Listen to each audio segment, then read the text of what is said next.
Hey everyone, welcome to the Ethan Tokyo channel.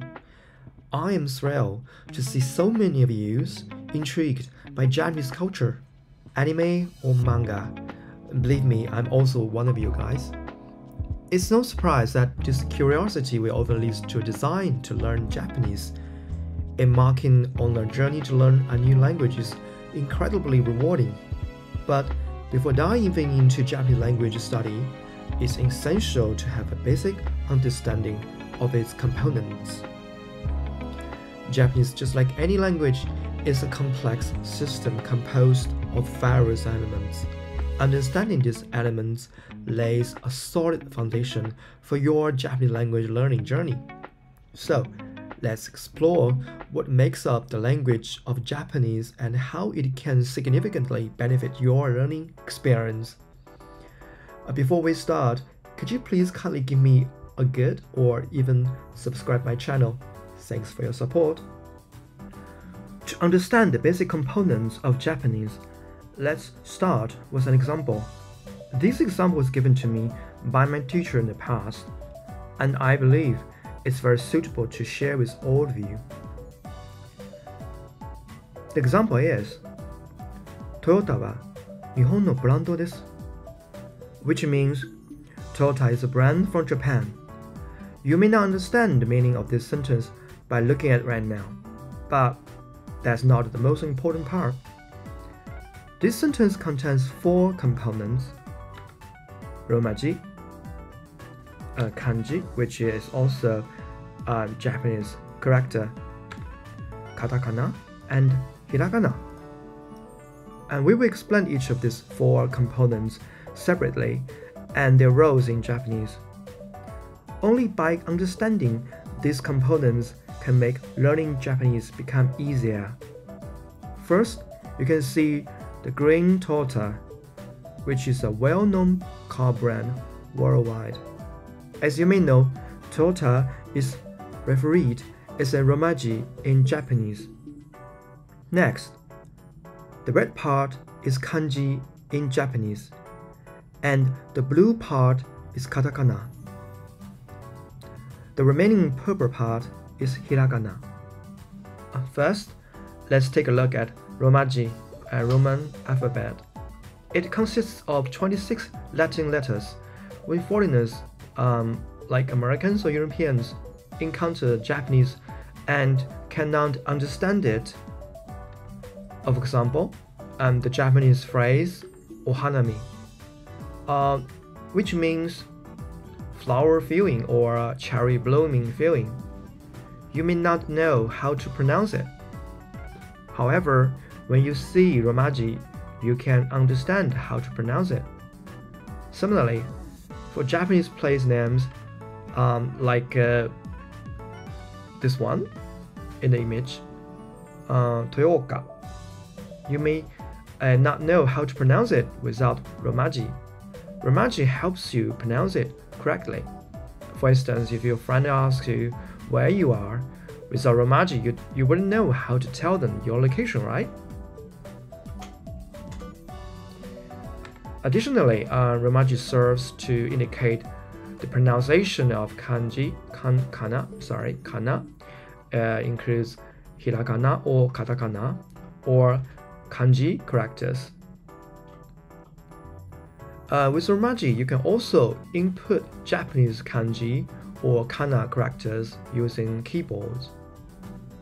Furthermore, romaji can be used for trademarks, personal names, titles, or internationally recognized terms.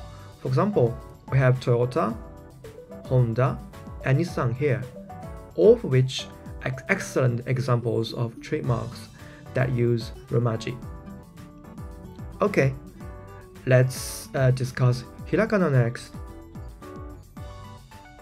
Hiragana evolved from Chinese characters, so the term gana actually means borrowed Chinese characters. Hiragana oriented from Chinese characters, and if you look at this image, you can see the similarity with Chinese characters. By the way, Chinese characters are also used in Japan now.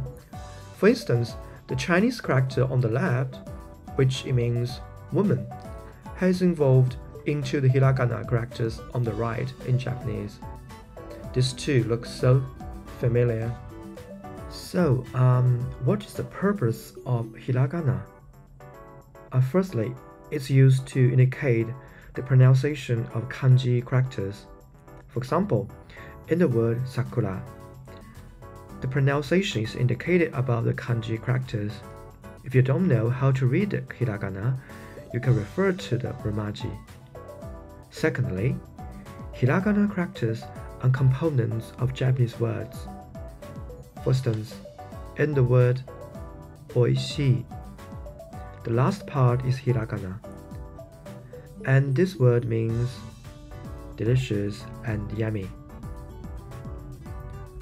Some might wonder, what does this hiragana character mean? Well, individual hiragana characters by themselves don't have meanings. They solely represent pronunciation sounds, similar to individual letters like A, B, C, D, E in English.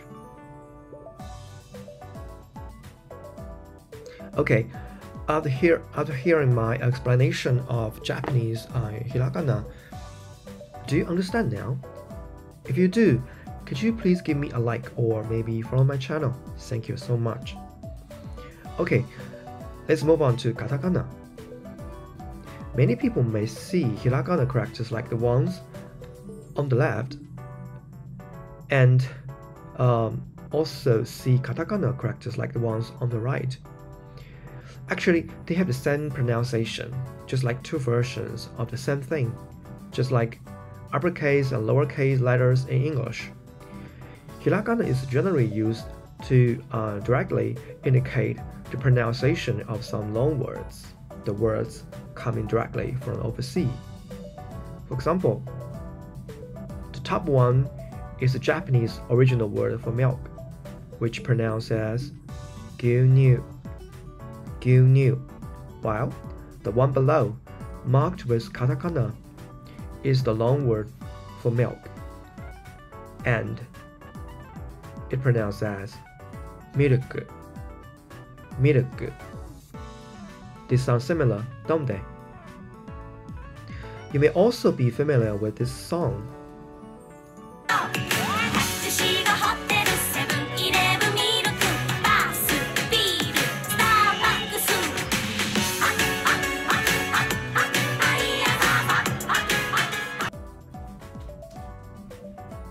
Right? You have heard this before, right?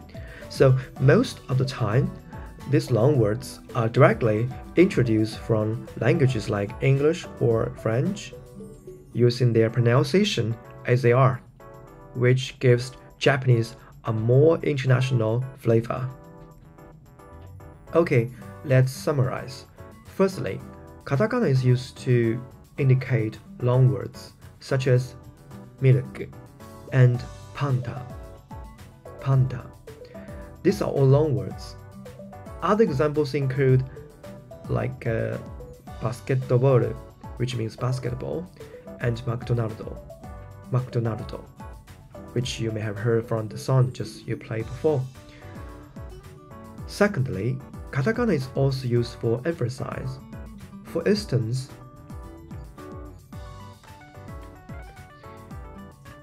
the word dame has version with kanji or hiragana, but in some manga or anime, it's written in katakana to emphasize its meaning, which means strongly no. Also sounds like a dog's bark, wang wang, and words indicating sounds, states, or actions can be written in katakana. For example, nico nico represents a smiling face as the image. Lastly, we have kanji. This is perhaps the most challenging part for many Western friends. Japanese has over 100,000 kanji characters, with several thousand being commonly used. In Japanese elementary schools, students learn over 1,000 kanji characters, mastering around 2,000 commonly used kanji characters will suffice for most purpose. Regarding kanji, I will create a new video in the future to explain how to understand them. Please stay tuned to update. Okay, let's summarize today's content. Romaji, Roman alphabet, is used to indicate kana pronunciation and to input kana characters using keyboard. Hiragana is used to indicate kanji pronunciation and to form Japanese words. Katakana is used for long words, emphasizes, onomatopoeia, and mimetic words.